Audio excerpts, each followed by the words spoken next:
اللہ تعالیٰ اسے توفیق دے دیتے ہیں اچھے اعمال کرنے کی موت سے پہلے پہلے، پھر اسی حالت میں اللہ تعالیٰ اس کی روح کو واپس لے لیتے ہیں۔ جو پیٹ کے مرض میں مبتلا ہو کر موت اس کو آ گئی وہ شہید ہے۔ بچہ جنتے وقت تکلیف سے گزرتی ہے عورت، اور اس تکلیف کی وجہ سے اگر اس کی جان چلی جاتی ہے تو وہ اللہ کے حکم سے شہادت کی موت ہے۔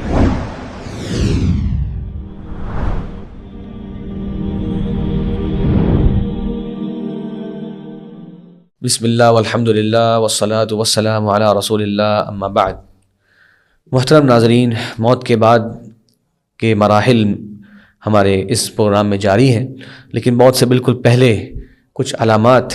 انسان پر ظاہر ہوتی ہیں جس سے ایمان والے ایک بشارت، ایک خوشی حاصل کرتے ہیں کہ یہ خیر کی موت ہے، یہ اچھے خاتمے کی علامت معلوم ہوتی ہے۔ تو کون سی وہ علامات ہیں جو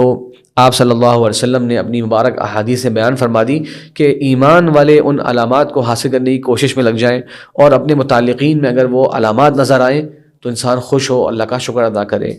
اور اسی طریقے سے احادیث میں کچھ برے خاتمے کی علامات بھی آئی ہیں، انسان کو چاہیے کہ وہ اس سے بچے اور ایسے اسباب اختیار کرے کہ وہ ان بری علامات سے دور رہے اور وہ علامات اس پر ظاہر نہ ہو سکیں۔ کتنی اہمیت ہے اس بارے میں جاننے کی کہ اچھی علامات خاتمے کے وقت انسان کو نصیب ہو جائے۔ فرمایا پیارے نبی صلی اللہ علیہ وسلم نے، اذا اراد اللہ بعبد خیرا یستعملہ، جب اللہ تبارک و تعالی کسی بندے کے ساتھ خیر کا ارادہ چاہتے ہیں اسے استعمال کر لیتے ہیں۔ کتنی خوبصورت بات ہے۔ صحابہ نے سوال کیا، رسول اللہ کیف استعملہ، کیسے اللہ تبارک و تعالی استعمال کرتے ہیں بندے کو؟ فرمایا یوفقہ لعمل صالح قبل موتہ ثم یقبضہ علیہ، اللہ تعالیٰ اسے توفیق دے دیتے ہیں اچھے اعمال کرنے کی موت سے پہلے پہلے، پھر اسی حالت میں اللہ تعالیٰ اس کی روح کو واپس لے لیتے ہیں۔ یعنی موت سے پہلے اس کی زندگی بھلائی اور خیر کے کاموں میں لگی ہوتی ہے۔ کتنی بڑی بات ہے، اور یہ اللہ تعالیٰ کی طرف سے کتنا بڑا خیر کا ارادہ ہے اپنے بندے کے لیے کہ اس کی روزانہ کی زندگی بھلائی کے اور خیر کے کاموں میں صرف ہو رہی ہو۔ تو میں نے اور آپ نے اس کی کوشش کرنی ہے کہ ہماری زندگی کا سب سے بڑا پریشانی یا سوچ و فکر ہماری کیا ہو کہ کس طرح میرے اعمال اچھے ہوں، کس طرح میں نیکی کا کام کرتے ہوئے اس دنیا سے چلا جاؤں۔ آئیے ان اسباب پہ بات کرتے ہیں جو علماء نے ذکر کیے احادیث سے اخذ کر کے کہ وہ اچھے خاتمے کے اسباب ہیں۔ اللہ تعالیٰ میرا اور آپ کا خاتمہ ان اچھے اسباب پر فرمائے، آمین۔ پہلا سبب حسن خاتمہ کا یہ ہے کہ انسان کو مرتے وقت کلمہ نصیب ہو جائے۔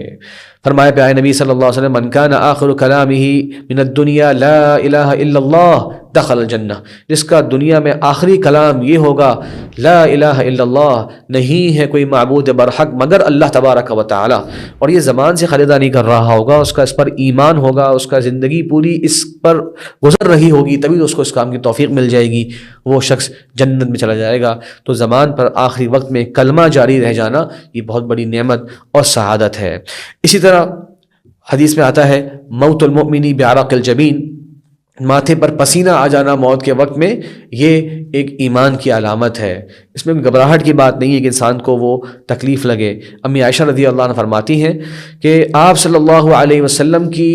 موت کی کیفیت سے پہلے میں سمجھتی تھی کہ جس کو موت کے وقت شدت اور تکلیفیں آتی ہیں وہ گناہ گار لوگ ہوتے ہیں، شاید ان کی گناہوں کی وجہ سے ان کو تکلیفیں آ رہی ہوتی ہیں، لیکن جب میں نے پیارے نبی صلی اللہ علیہ وسلم کا بخار اس کی شدت دیکھی تو میری یہ نظریہ بدل گیا۔ اللہ تبارک و تعالیٰ اپنے بندوں کو اس وقت میں بھی کچھ قسم کی آزمائش سے گزروا سکتے ہیں جس کے کچھ اثرات ان پر ظاہر ہو جائیں، لیکن بہرحال وہ برے اثرات نہیں ہیں، وہ ایک فکر کے اثرات ہیں کہ اس کی وجہ سے اس کے ماتھے پر پسینہ بھی آ جاتا ہے، تو یہ بھی ایک خیر کی علامت ہے، کیونکہ ایمان والا اپنے ماتھے کے پسینے اس کے پر ہوتا ہے تب اس کی خاتمہ ہوتا ہے۔ اسی طرح بعض احادیث میں آتا ہے کہ جمعے کی رات کو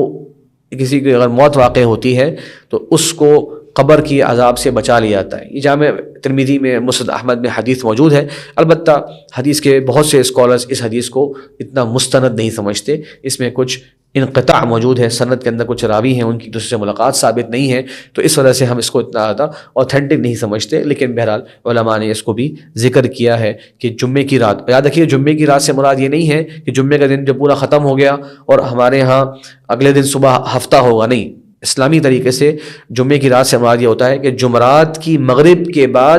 جمعے کی رات شروع ہو جاتی ہے، تو رات پہلے آتی ہے اور پھر دن آتا ہے، اس طریقے سے اسلامی دنوں کی ترتیب رہتی ہے۔ اسی طرح شہادت کی موت بہت بڑی اچھے خاتمے کی دلیل ہے۔ فرمایا آپ صلی اللہ علیہ وسلم، من قتل فی سبیل اللہ فهو شہید، جو اللہ کی راہ میں قتل کر دیا گیا ہو وہ شہید ہے۔ کیا یہ خوبصورت یہ موت ہے۔ حتیٰ کہ غازی کی موت، دیکھیے غازی کون ہے؟ جو کہ اللہ تعالیٰ کے لیے جہاد کرنے کے لیے تیار ہے، اللہ کی راہ میں جہاد کرنے کی تیار ہے، اسے کہتے ہیں غازی۔ اللہ کے نبی صلی اللہ علیہ وسلم فرمایا کہ من سأل اللہ الشہادۃ بصدق، جو اللہ تعالیٰ سے سچائی کے ساتھ شہادت کا سوال کرتا ہے، بلغہ اللہ منازل الشہداء وان مات علی فراشہ، صحیح مسلم کی حدیث ہے کہ اللہ تبارک و تعالیٰ اس کو شہداء کا مقام مرتبہ عطا فرماتے ہیں، چاہے وہ اپنے بستر پر کیوں نہ مرا ہو۔ تو غازی کہ وہ اللہ کی راہ میں جہاد کرتا تھا اور اللہ سے اس کی تمنا کرتا تھا، اس کے بعد اس کی موت بے شک اس کے بستر پر ہو گئی،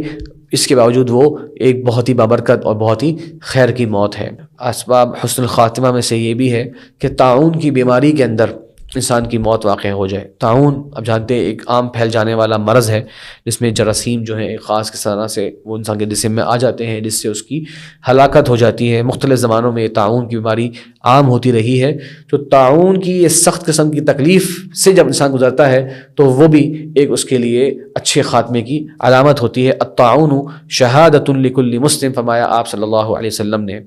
اسی طرح سے کچھ بیماریاں ہیں، اس میں اگر انسان کی موت واقع ہو جائے تو یہ خیر کی موت ہے، یہ بھلائی کی موت ہے، یہ شہادت کی موت ہے۔ جیسے کہ پیٹ کی بیماری،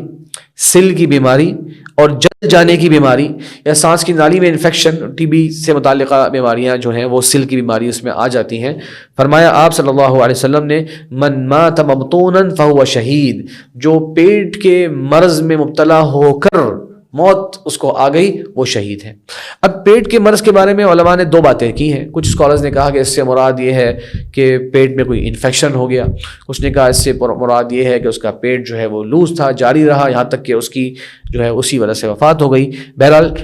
مبطونن کے لفظ میں اس کی تخصیص نہیں ہے کہ کون سی پیٹ کی بیماری، تو علماء اللہ کے فضل کو سامنے رکھتے ہوئے یہ بات کہتے ہیں کہ پیٹ سے متعلقہ تمام قسم کی بیماریاں انشاءاللہ العزیز اس میں شامل ہیں، کہ اس میں اگر انسان کی وفات ہو جاتی ہے تو یہ ایک خیر کی علامت ہے کہ انشاءاللہ اللہ تعالیٰ اس دنیا میں تکلیف کے عوض اس کو قیامت کے دن ایک جنت میں اور ایک بھلائی والا معاملہ اس کے ساتھ فرمائیں گے۔ اسی طرح عورت کو نفاس کی حالت کے اندر موت آ جائے،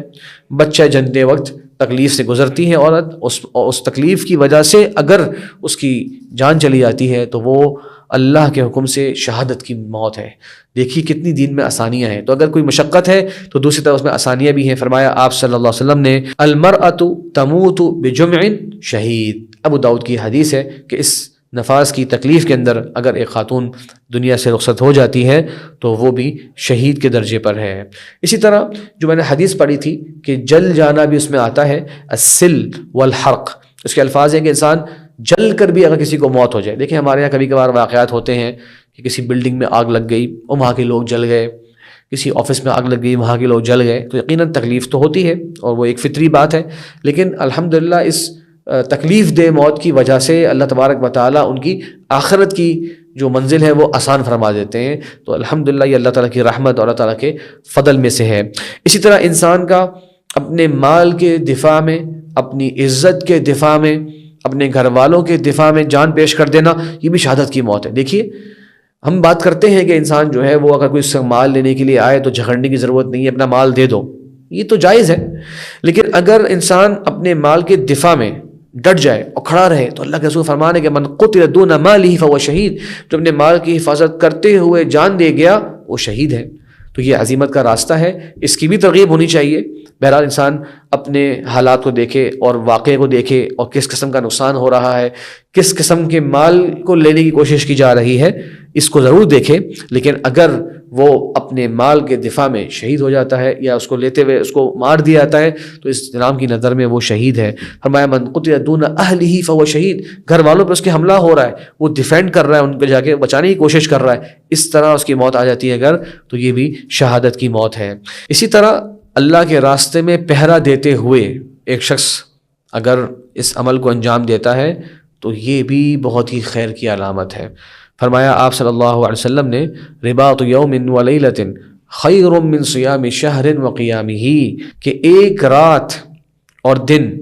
اللہ کی راہ میں پہرا دے دینا سیکیورٹی کے لیے، سرحدوں کی حفاظت کے لیے، یہ ایک مہینے کے روزے رکھنے اور ایک مہینے کا قیام کرنے سے بہتر ہے۔ پھر فرمایا ایسی غازی کے بارے میں، یعنی حدیث جو ہے وہ غازی کی اصل میں فضائل بیان کر رہی ہے۔ فرمایا وَإِن مَاتَ جَرَى عَلَيْهِ عَمَلُهُ الَّذِي كَانَ يَعْمَلُهُ، اگر اس کی موت واقع ہو جائے تو اچھے اعمال اللہ تعالیٰ ان کو جاری رکھے گا۔ سوچئے وہ نیکیاں جو کرتا رہا وہ کبھی ختم نہیں ہوں گی، وہ جاری رہیں گی۔ وَأُجْرِيَ عَلَيْهِ رِزْقُهُ، جنت میں اس کا رزق بھی فراوانی کے ساتھ جاری ہو جائے گا۔ وَأُمِنَ الْفَتَّانِ، اور جو قبر کی آزمائش ہوتی ہے، قبر کی جو سختیاں ہوتی ہیں اس سے اس کی پناہ ہو جائے گی، تو وہ اس قبر کی سختیوں سے بھی بچ جائے گا۔ تو ایسا شخص جو اللہ کی راہ میں پہرا دیتے ہوئے اگر شہید ہو جاتا ہے، یہ پہرا دینے والا عمل کر رہا ہے، یہ بھی بھلائی کا اور خیر کا کام ہے۔ اس حالت میں اگر اس کی موت واقع ہو جاتی ہے تو اس کے لیے بڑی بشارتیں ہیں، جیسا کہ اس حدیث میں ذکر ہوئی۔ آخری دو عمل جس کا ذکر حدیث میں آتا ہے وہ یہ ہے کہ انسان نیکی کرتے ہوئے اس کی موت واقع ہو جائے، جیسا کہ پہلی والی بات جو میں نے کی تھی، پہلا سب جو بیان کیا تھا اس میں یہ بات تھی، لیکن یہاں پر ایک خاص طور پر آتا ہے من تصدق بصدقۃ ختم له بها دخل الجنہ، کسی نے صدقہ کیا اور اس کا خاتمہ اسی پر ہوا کہ وہ آخری کام زندگی سے اس نے جاتے ہوئے صدقہ ہی کیا تھا تو وہ جنت میں داخل ہوگا۔ تو معلوم ہوا کہ زندگی کے آخری میں کیے جانے والے اعمال جن پر انسان کا اختتام ہوتا ہے، اگر وہ بھلائی کے اور خیر کے اور نیکی کے اعمال ہیں تو یہ بھی ایک حسن خاتمہ کی علامت ہے۔ آخری علامت جو احادیث سے ملتی ہے وہ یہ کہ انسان ایک ظالم حکمران کے سامنے اٹھے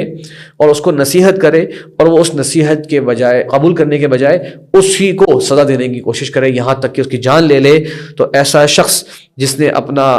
بہترین عمل پیش کیا کہ ظالم حکمران کے سامنے کھڑے ہو کر اس کو نصیحت کری، اس کی خیر خواہی کی، اور اگر اس کو اس کی وجہ سے عتاب کا سامنا کرنا پڑا تو دین اسلام میں اس کے لیے خیر ہے، بھلائی ہے۔ فرمایا آپ صلی اللہ علیہ وسلم نے سید الشہداء حمزہ بن عبد المطلب، سب سے بہترین شہداء میں سے اونچا درجہ پانے والے حضرت حمزہ بن عبد المطلب ہیں۔ وَرَجُلٌ قَامَ إِلَىٰ إِمَامٍ جَائِرٍ، اور ایک انسان جو ایک ظالم حکمران کے سامنے کھڑا ہو، فَأَمَرَهُ وَنَهَاهُ، اس نے کسی بات کا اس کو حکم دیا اور اس کو کسی غلط کام سے منع کیا، فَقَتَلَهُ، تو اس کے بارے میں فرمایا وہ سید الشہداء، بہت ہی بہترین شہید ہے اور شہداء کا سرخیل ہے۔ تو یہ کچھ اچھے اور خیر کے اسباب تھے جو کہ انسان ان اعمال کو اپنانے کی کوشش کرے، دوبارہ سے ان اعمال پہ غور کرے کہ میں ان میں سے کون سے اعمال کر رہا ہوں، میری زندگی میں ان میں سے کون سی نیکیاں شامل ہیں، اگر ہیں تو اللہ کا شکر ادا کرے اور اس پر استقامت اختیار کرے۔ اگر یہ سب نیکیاں، یہ جو اعمال ذکر ہوئے، یہ اس کی زندگی میں موجود نہیں ہیں تو انسان اس کی فکر کرے۔ کچھ ان میں سے نیکیاں ہیں اور کچھ ایسے اعمال ہیں جو ہم کر سکتے ہیں، اور کچھ ایسے اسباب ہیں اور ایسے معاملات ہیں جو انسان کے ساتھ ہو جاتے ہیں، اس کے بس میں نہیں ہوتے۔ تو جو نیکیاں ہیں ان کی طرف میں نے اور آپ نے ترغیب حاصل کرنی ہے اور رغبت رکھنی ہے کہ انسان اللہ کی استقامت، توحید، نیک اعمال پر زندگی چل رہی ہو تاکہ وہ ان اسباب حسن الخاتمہ کا مستحق ٹھہرے۔ اللہ سے دعا ہے کہ اللہ تبارک و تعالی میرا اور آپ کا خاتمہ ایمان پر اور نیکی پر اور خیر کے اعمال پر فرمائے۔ وآخر دعوانا ان الحمد للہ رب العالمین۔